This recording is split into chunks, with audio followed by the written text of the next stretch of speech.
Welcome to the RICS Assessment Platform. I'm Joshua Haswell, and this video is your essential guide to confidently navigating the platform and successfully submitting your assessment. We'll explore the platform's key features and the submission process while providing you with practical tips, ensuring you meet all compliance requirements with ease and know exactly what to do at each stage of the assessment. Our global team is ready to assist you at every stage and can be reached at contact@rics.org. Now, let's get started. To access the platform, we recommend using Microsoft Edge as your primary internet browser. Please bookmark assessment.rics.org. This will be your go-to hub for everything to managing your profile, submission documents, tracking, and eventually submitting for your assessment. You'll need to use the email address and password linked to your RICS online account. Simply enter your email address, type in your password, and click Login. Only active candidates will have access to the platform and its features. If everything matches up, you'll land on the assessment platform homepage. You'll notice at the top there is quick access to view and edit your profile, a message icon for all the notifications, language options, including the question mark icon, which pops up recommended guidance towards downloads, links, and videos such as this. To the left-hand side of the screen, you have a menu that corresponds to your submission requirements and functions of the assessment platform. In the top fold of the screen, you'll have an overview of your personal assessment and submission details, including your pathway, counsellor details, RICS professional number, and more. Then below this is a set of coloured boxes. These are your assessment progress trackers. This visual dashboard ensures you can instantly track your progress and identify which areas need your attention, where red boxes indicate items you haven't started yet, orange highlights tasks that are in progress and need completion, and green signals successfully completed and approved submission items. Your aim is to turn all the boxes green to be eligible to submit for assessment based on your region and assessment type. Depending on your assessment route, if an APC structured candidate, you'll notice your progress tracker has a diary within the menu. On APC non-structured, no diary options will be viewable, and APC preliminary candidates, no diary or proposer and seconder will appear until you're at the final assessment stage. For this video walkthrough, I will label the diary as structured training only and the proposers and seconders as final assessment stage. The first key to successfully completing on time is planning and knowing when to submit. There are two simple ways to find upcoming assessment dates and submission windows. Head over to the Help section and click on Assessment Dates and Processes. Or hover your mouse over the information icon here on your eligible assessment date, which looks like this, and click directly from there.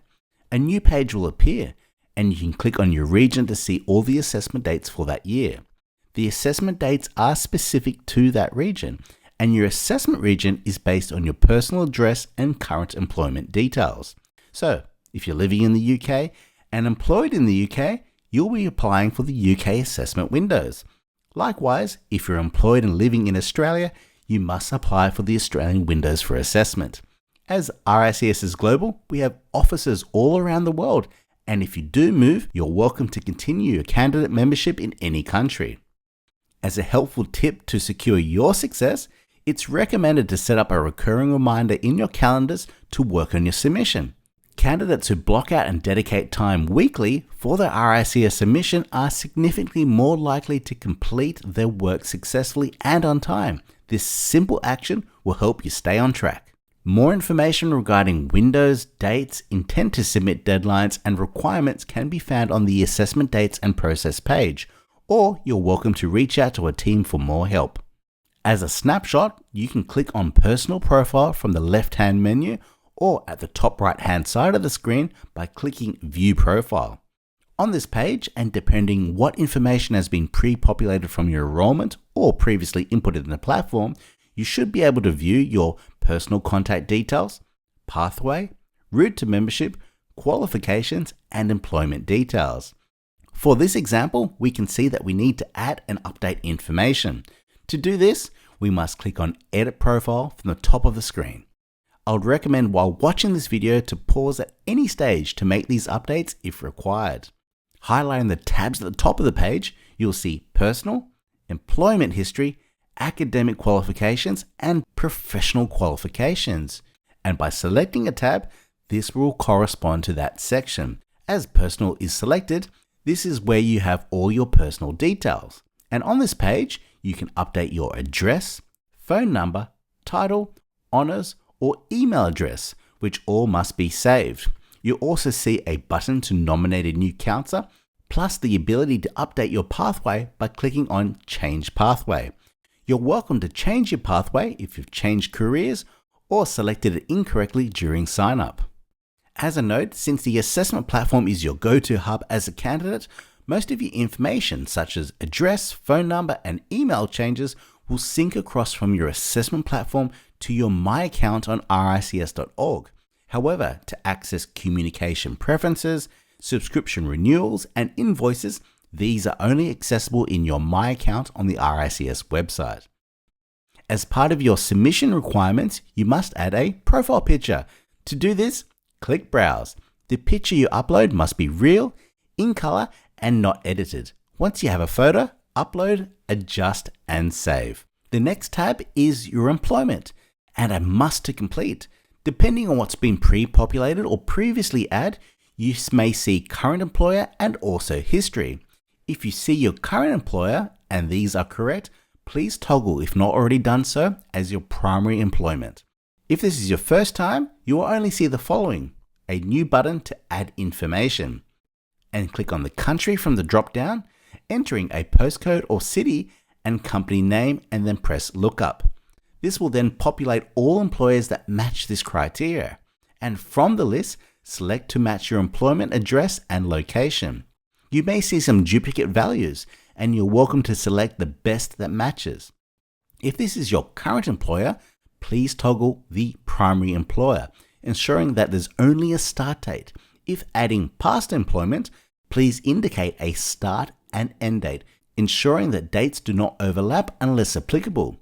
You can then proceed to fill in the job title, personal business phone number, and dates, and remember to click Save. If you can't find your company listed, in the first instances, try widening the search results by first removing the city and searching or shortening the name. Only previously entered companies and locations will appear. If your employment details do not appear or not correct, you can click here to manually add it. When adding employment details, please ensure the full company name and address as per your company website or letterhead is inputted. You can then fill in your job title and other details so RICS can apply this to your profile correctly. Once the employment details have been successfully added to your profile, you will see it as a current employer or under history. For each role, it's important to remember to add a summary of your work experience. A few sentences will be sufficient as an overview of your role and responsibilities. This is a requirement for submission compliance. If you do make an error or need to update, you can click on the purple section to update this information. Depending on your route to membership, candidates on APC 24 structured training are required to enter a minimum of 24 months or 2 years of employment details. APC 12 and APC preliminary candidates must add a minimum of 5 years. And APC non-structured, you must have a minimum of 10 years of employment history. However, please input all your relevant employment to the pathway to give context to your role and career progression. The other tabs on your profile are academic qualifications, such as degrees, diplomas, or certificates that you've additionally obtained. As an APC candidate, you must indicate your degree qualification or approved qualification that it was obtained as eligibility to join RICS. Double check that it has been completed. To add, click New and input the institution, course name, and qualification type, start and end date, and press Save. If you need to update this, you can click on the purple section to expand this information if needed and save. And finally, Professional Qualifications. You can click on New and you'll be presented with a drop-down menu of all RICS recognized professional body qualifications. You only need to add to this section if you have one from the listed drop-down menu. Select it, add current grade and year obtained, and save. As a general hint, if you wish to navigate back to the home page, Simply clicking on the RICS logo at the top or left-hand side will take you back there. You will notice as we have completed the profile picture, this is now turned green as completed. Additionally, adding all your employment details, including a summary, shows as completed as well. In future, if you do move roles or company or gain a new qualification, please update this immediately. As a candidate, you're required to have the support of a counsellor to approve you and your submission documents for assessment. Depending on your years of experience and your chosen pathway, it's highly recommended to sit down with your counsellor and map out your journey, timeframe, and plan windows you're aiming to submit for. For candidates who have previously nominated a counsellor, if this has been accepted by the counsellor, the section should show green and completed. If this is showing as red as not started, or if you need to nominate a new counsellor, please navigate to the top of the screen and from the drop-down menu, click on Edit Profile. By clicking on Nominate a new counsellor, this will open up a new screen. Input the counsellor's RICS member number or email associated to the RICS account and click Lookup and confirm this selection. Please only input these details if it's been previously agreed or the counsellor is agreed to be willing to support you in this process. Once they have accepted this nomination in their assessment platform, this will show as green and completed. As a helpful suggestion, it would be advisable to meet with your counsellor and regularly engage in meaningful conversations regarding your progress and advise on any help and support that you may require to help finalize your submission. When starting the assessment, it's essential to download all the guides you are required to help assist you completing your submission. Within the help section on the assessment platform, there is a direct download for your candidate guides. Your candidate guide is one of the most important documents you need to understand. Please, in your own time, read the full candidate guide to understand all the requirements. To help simplify this process, we also created a comprehensive APC Submissions and Assessment page to understand how to write the summary of experience, the case study, levels of competency, word limitations, and inclusions. There's also valuable resources to support you on your journey, writing aids, including many tips and additional understanding. We also provide regular tips and updates and resources on LinkedIn, so you're welcome to follow, like, share, and engage with me and the team online. Next is your pathway guide. You can download this within the assessment platform under the help section or under the RICS website and sector pathways. All candidates must use the correct and selected pathway, which will detail the chosen competencies you must write about and include in your submission documents. Before selecting your competencies on the assessment platform, reviewing these competencies is a must and consulting with your counsellor may be required. In the first few pages of your guide, you will see a breakdown of all the competencies relevant to the chosen pathway. The mandatory competencies are common to all pathways and classified as interpersonal and professional business skills, while your technical, core, and optional competencies are specific to your pathway and should be selected based on your role, current experience, or expected experience. These competencies are a reflection of the type of work we would expect our chartered surveyors to be doing and we would expect them to be competent in. Each pathway will provide specific examples of activities, knowledge, and experience typical at that level, where depending on the level required by the pathway, will determine the level of experience RICS expects you to achieve towards the competency. The descriptions and examples of activities can help to create a framework for your future career progression and skills, could provide direction and confidence towards the experience and skills you may need to gain or complete, or can provide confirmation that you have the experience and you could use that experience to write your summary. Now, some pathway guides only list technical competencies and may not list the mandatory. If this is the case, we recommend downloading the Sector Pathways Competency Guide, which lists out all the competencies, including mandatory section. And the first 19 pages will give you more context and understanding. If you are early on in your career, please sit down with your counsellor, HR lead, or manager to discuss the competency selection in more detail.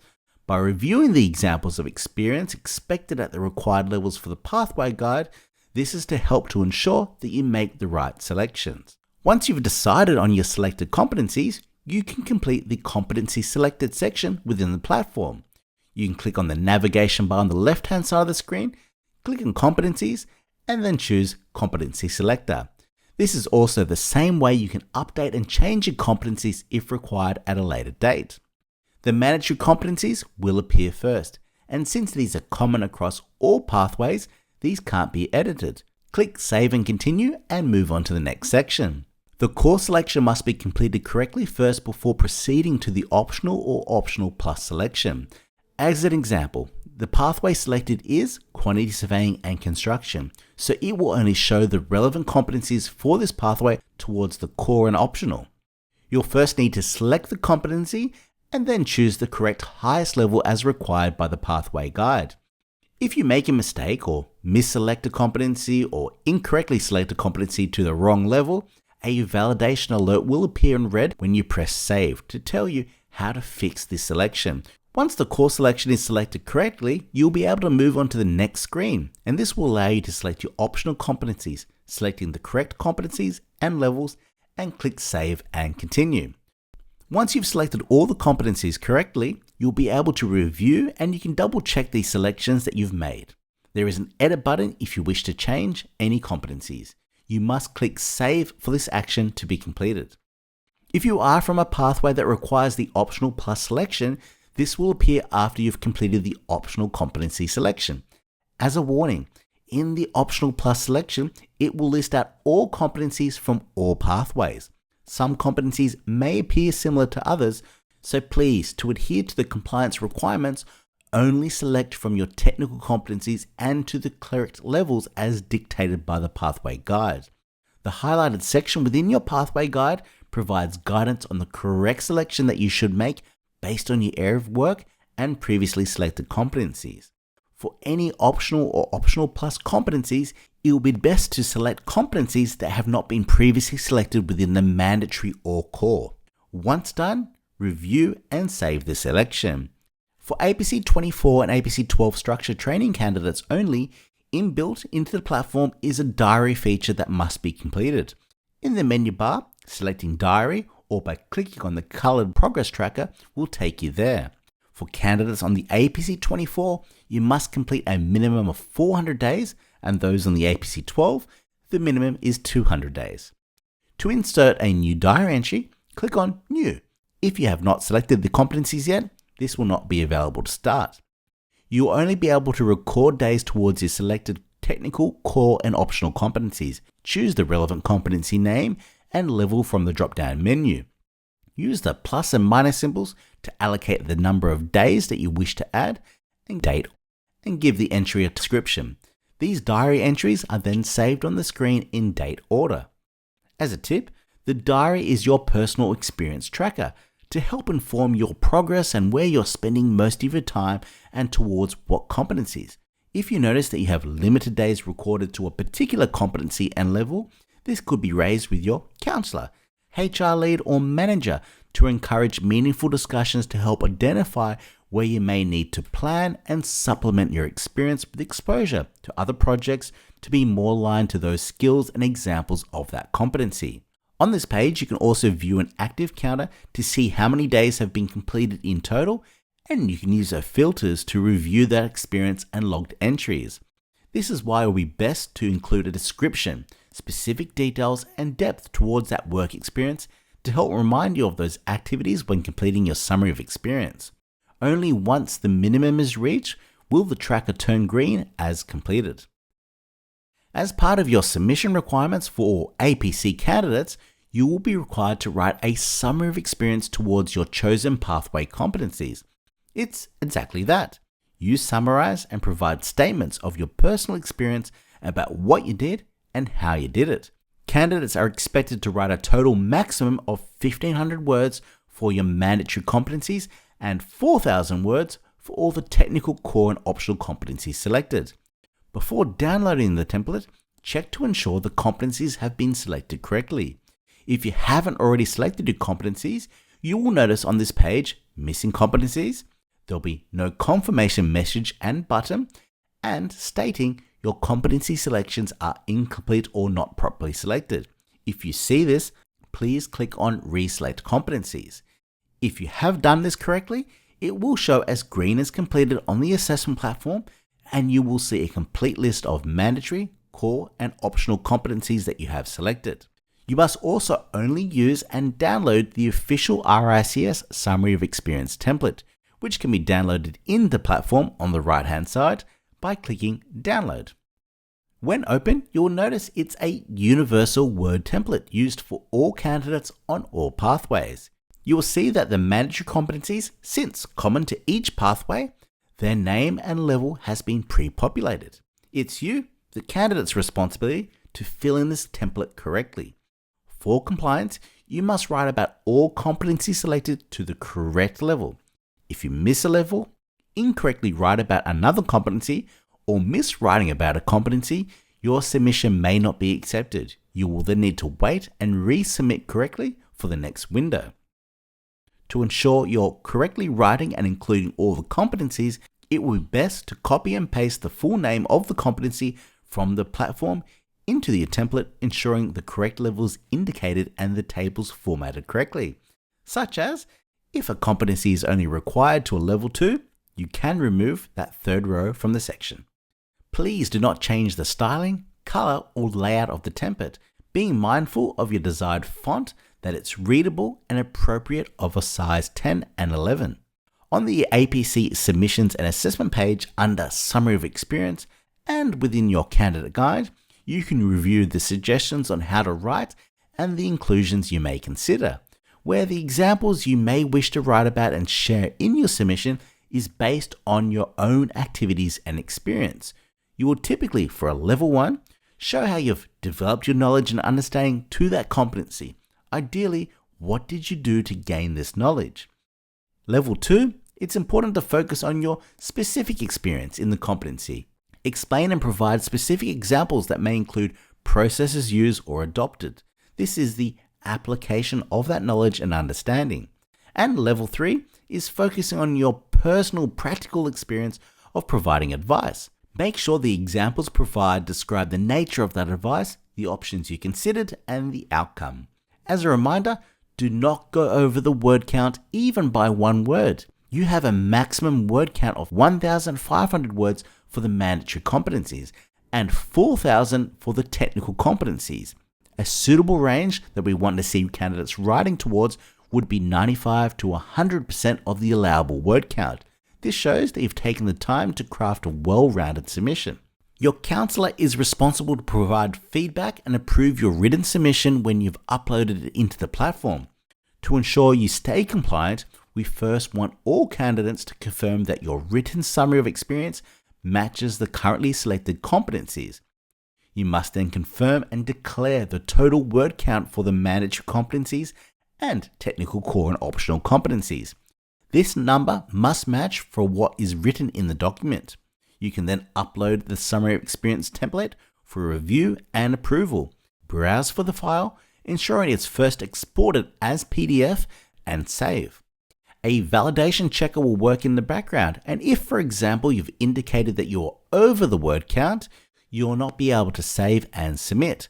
Please do not try to bypass this step by putting in a lower number that is actually written on the submission, or try to under-declare your actually written number in the template, as the RICS team will check all submissions and perform word count checking when you've submitted for assessment. Once the document has been successfully saved, you must click on Request Review. If you don't click on Request Review, the counsellor will not be able to review or approve.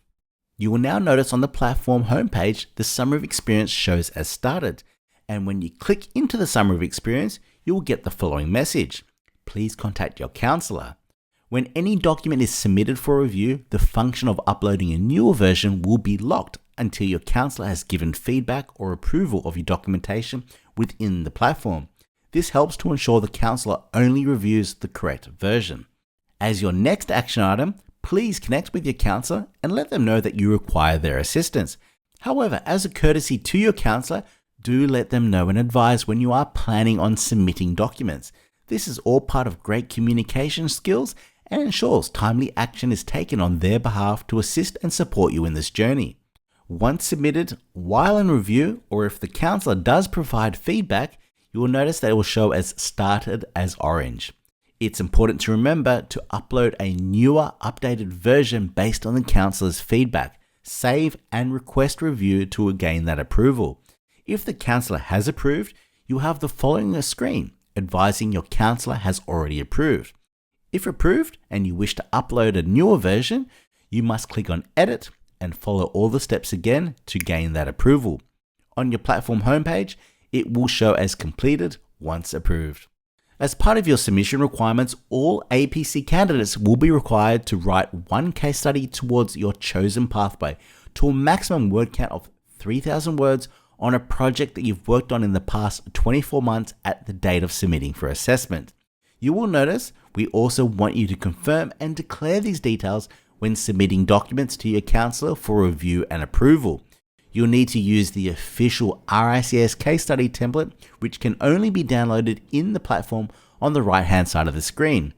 When opening the template, it's a universal template for all candidates on all pathways. As a candidate, and since it's your assessment, you're responsible to ensure adherence to all submission requirements. As a helpful reminder, when choosing a project and writing your case study, consider a project or projects we've had to deal with key issues, anomalies, or challenges that you have had the task of overcoming.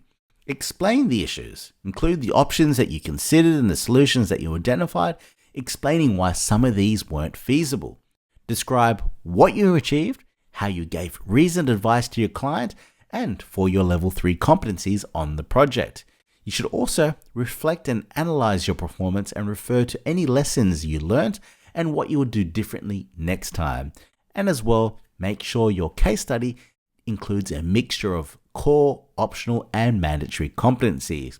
Please review your candidate guide and also the detailed case study explanation on the APC Submissions and Assessment page, where you can learn more and suggestions towards each section of the case study with a detailed breakdown on the sections and what you should include. Once you've completed the case study, remember you can't go over the 3,000 word limit. You have a date of the project within the template, and this is within 24 months, and you've listed all competencies being demonstrated. To gain this approval, you'll need to upload this into the platform. Once checked, please input the required information, selecting only 2 of your main competencies being demonstrated, total word count, and the date of the project, ensuring these inputs match the information declared in your document. You can then upload the case study template, browse for the file, ensuring it's first exported as PDF, and save. If you've written over the allowable word count or over the date of 24 months, the validation checker will pop up advising that there is an error. This is a helpful reminder of your word count limits and date requirements. Please do not try to bypass this step, as the team will check the date and word count within the allowable sections. Once the document has been successfully saved, you must request that review. If you don't click Request Review, the counsellor will not be able to approve or download. Once you've requested a review, you'll notice on the platform homepage that it shows as started. And when you click on the case study, you'll get the following message. Please contact your counsellor. When any document is submitted for review or approval, the functionality to uploading a newer version will be locked until this counsellor has provided feedback or approval. Now remember, please connect with your counsellor and let them know that you need their assistance for their approval and review. If the counsellor does provide feedback or recommended updates, this will show started as orange. It's important to remember to upload the newer version based on the counsellor's feedback to request that approval again. If the counsellor has approved and you wish to upload a newer version, please click on Edit and follow all the steps again. On your platform homepage, it will show as completed once approved. As a candidate, effective communication and maintaining a professional relationship with your counsellor is important. As the assessment platform is a tool, any actions or steps that you require your counsellor to complete, you must advise them by either calling, texting, or emailing them. Since you, the candidate, require the counsellor's support, take the lead in suggesting monthly meetings and regular reviews on your submission progress to help keep an open line of communication and support. Depending on your counsellor, they could be very detailed and diligent in the role of a counsellor and may go above and beyond in helping. However, it's your responsibility as a candidate to submit on time and be 100% compliant to the RICS assessment requirements. RICS expects you, the candidate, to write everything professionally, and due care is taken in all grammar, spelling, and word count, not only within your submission documents, but the whole submission as to how it will be presented at assessment. To stay compliant, please review your candidate guide and also the APC Submissions and Assessment page, as we detail the inclusions, requirements for writing each step, including access to an APC checklist that you can download. RICS will conduct compliance checks and reviews on all submissions received. Compliance and validity of your submission to ensure you adhere to all the submission requirements will also extend to plagiarism and the use of AI tools. If flagged that you've exceeded the Turnitin threshold towards possible plagiarism or AI-generated text statements, it may be grounds for regulatory investigation and forfeiting your eligibility to gain any RICS qualification. Please do not copy other people's works, do not use AI to write your submission, or include information which is not your own body of work or experience. You can download and see all the information and your submission and how it will appear by selecting Preview Submission, which is below your progress tracker on the platform homepage. The platform will pull all the information such as your profile, employment, CPD, and other information saved and represent it as 3 downloadable files for you to review. All candidates must successfully complete the Professionalism module and test. To access this, you can click on the progress tracker and from within the menu bar. This will open up a new page and you'll be directed to the RICS Online Academy. If you need to log in to the system, it's the same email and password for the platform and click Login. You are required to complete all the modules and pass the test and welcome to retake if required. The module and test must be completed within 12 months when submitting for assessment, at which time it will time out and revert to not started. However, don't leave this to the end of your submission, as you may wish to add this knowledge and understanding and experience as part of your summary of experience and ways of working. When you open up the Professionalism module, the first selection is language. Once you've selected that, you can complete in sequential order, and the final action item is the test, opening up once all the modules are completed. This can take approximately 3 to 4 hours to complete. When you have finished and passed the test, the platform will turn green, and this can take a few hours to reflect. We do recommend that you revise and revisit the Professionalism documents prior to submitting your final assessment. There will be significant importance around this, so please ensure you are aware of all the requirements, the standards, and how to apply this to your roles, competence, and region and area of work. A regular action item that you need to complete is CPD, and this must be logged in the platform. Click on the CPD icon from the menu or here. This is a requirement of all candidates, including our professional members. CPD ensures that you keep learning and improving your skills and knowledge throughout your working life. All CPD for candidates will be calculated on a rolling period of 12 months at the date of submission. Click on New and you can enter the new entries. You will need to give the entry a description, select the status, whether it is planned, which doesn't calculate to the total hours, or completed, which will calculate to the total hours, a date, and how many hours you are claiming for this activity. You will then need to select if it's formal or informal, ensuring you give an accurate description and details of the learning outcome, and then click Save.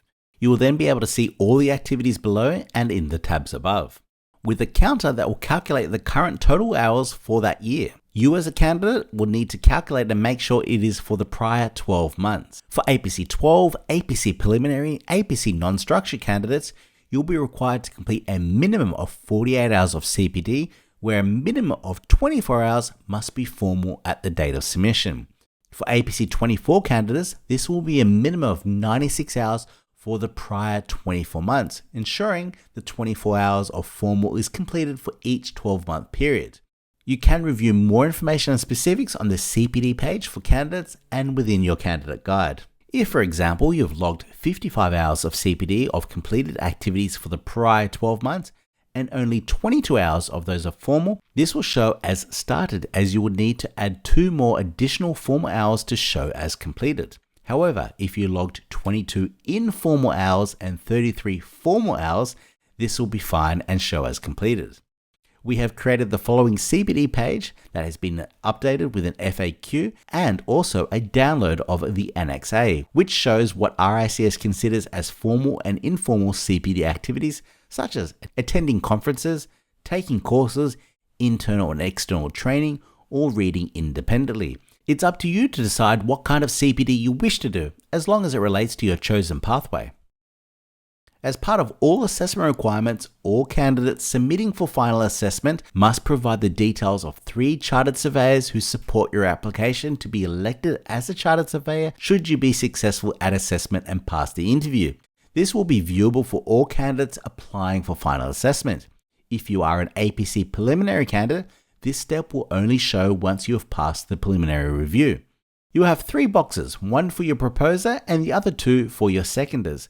Both the proposer and seconders must be current chartered members of RICS, either MRICS or FRICS, and your counsellor may act as your proposer or seconder. You will be required for at least one of these 3 professional members to be from a different firm or organisation from your current. As a tip, I would recommend to complete this step between 0 to 2 months before the window opens. However, all approved requests will time out after 3 months. To nominate a proposer or seconder, input their member number or email associated to the RICS account, click Look Up and Confirm. Then please connect with those members to advise that this action has been initiated. Your proposers and seconders will have access to a similar RICS assessment platform and will complete this request under their My Approvals and Requests. They will need to accept and approve and submit this. The RICS cannot help or source a proposer or a seconder for you, and it's the responsibility of the candidate to complete. If the proposer or seconder declines the request to support your application, you will have the option to add a new member. However, if the proposer or seconder is non-responsive, you will need to change this to a new member and must contact RICS to have this manually removed. Once this has been completed, you will see the selected message that these members have signed the application and a date. Once all have accepted, it will show as green and completed on the assessment platform homepage. All candidates ready to submit for assessment, before requesting the final approval and submitting, you want to ensure that everything is correct, completed 100%, and you have adhered to all the assessment requirements. On the RICS website, we have an optional step where you can download a checklist to ensure you haven't missed anything, and this is accessible through the APC Submissions and Assessment page. Once you've completed the criteria for your assessment type and any timeframe requirements, your counsellor would need to approve you for the final assessment. This is your approved by counsellor. The intention behind this final approval is to ensure that you are ready for assessment and your counsellor is confident that you are ready for the interview. For this step, you must ask your counsellor to approve it within their assessment platform. This will be labelled as Approved Candidate. The final action item is the declaration and only accessible once everything else is completed. You can access this by clicking here on the progress tracker. And please do read this section in its entirety and answer the following questions truthfully. If you are unsure of any of the questions or have answered yes to any, please contact our declarations team to seek clarifications. If you have answered no to all the questions, you can accept the declaration and submit. Within the middle of the platform homepage, and depending on your region and assessment stage, a banner will display important information, dates, actions, and results. For most regions, all candidates wishing to apply for final assessment will be required to confirm their intent to submit, which will appear and only be available between 34 and 17 days before the assessment window opening. If you miss this step, you will not be eligible to submit for the final assessment. This is viewable regardless if you have completed everything or still have a few action items outstanding. If the ITS window is open, and only if you are intending to complete and submit for the next upcoming final assessment, please start this step by clicking I intend to submit during the next assessment window. Once clicked, you'll need to read and confirm, ensuring you're mindful of your counsellor selection and pathway, as you'll not be able to add or change this post submitting your ITS. This is why effective communication with your counsellor during your journey is very important. Click the "I confirm my intention to submit for the upcoming final assessment" to complete this step. A confirmation banner will appear stating that you have declared your intent to submit for the next final assessment. If the ITS is not showing and you have recently passed your preliminary review or a candidate who was previously referred, the banner may display other information to either reset your application and download the report before this comes available. When you notice that all submission requirements are showing as completed and you're ready to submit for assessment, you will see here a banner in the middle of the screen with important assessment information regarding the next assessment dates and windows for your region. The first advising of when the next window is opening and the period to ensure that you log in and submit for assessment. Or if the window is currently open, you will see the following allowing you to press start to submit for the next final assessment window. If applying for the preliminary review assessment and at this stage, your platform should look similar to this. If the start button does show, please press it and follow all the next steps to successfully submit for assessment. The information that shows on the screen will be relevant to your assessment type and pathway. So please bear in mind that this screen is a tutorial and may differ in the future, but it will give you an idea of the main steps you must complete. The first box is advising that your submission process has been initiated. This completed status is to show that you have initiated and started the process. Working left to right, we have international experience. This is applicable if your case study includes any work taken outside of your assessment location, such as if you're submitting in the UK and your case study has information or is based on a project from Australia, you will add it here. Please click to add to the country. You can pick more than one if it's required. And remember to click submit. Please give the platform a few moments as it refreshes the page. Next is special consideration. RICS makes every effort to protect applicants from discrimination in accordance with the UK Equality Act. When applying for assessment, if there's anything that you wish to declare to RICS that may impact your assessment or any personal circumstances that may affect your performance at assessment, please let our team know. You can select from the drop-down menu and upload any supporting material that you wish to disclose. Remembering to press submit. You are welcome to read more about access arrangements on the RICS website. The next two boxes are very important. This is where RICS will receive your submission and confirmation that you wish to submit for assessment. You'll first need to click the box to download your submission documents. You can click the download button, which will expand the box to show a submit button. This is your final opportunity to double check your work. If you do find anything within your template that needs changing, you may need to get reapproval from your counsellor. RICS will not be able to edit or load newer information after you've submitted it for assessment. So importance on planning, ensuring you can submit is crucial, and we recommend not leaving it to the last day or final hours to avoid missing out. Once you're happy with your submission documents, you can click on submit that these are the correct documents for upload. And the final step and most important is to ensure that you successfully submit. You must click the toggle and confirm that you wish to submit for assessment. Do not close this page until you are redirected back to the platform homepage. As a check to give you confidence that you have submitted for assessment, your homepage will show a confirmation message that you've submitted successfully and that your local office will be in touch with you shortly. You will also notice a padlock to help limit any changes and updates. Congratulations, you've now submitted for assessment. This concludes how to use the assessment platform as a candidate of RICS. Our global team will be conducting regular support sessions, preparation workshops, and Q&A sessions. These can be found on the RICS website under Candidate Support and selecting your region for assessment. If you need any help, please email contact@rics.org and our global team will be happy to assist you. Thank you, and we look forward to welcoming our next generation of professionals.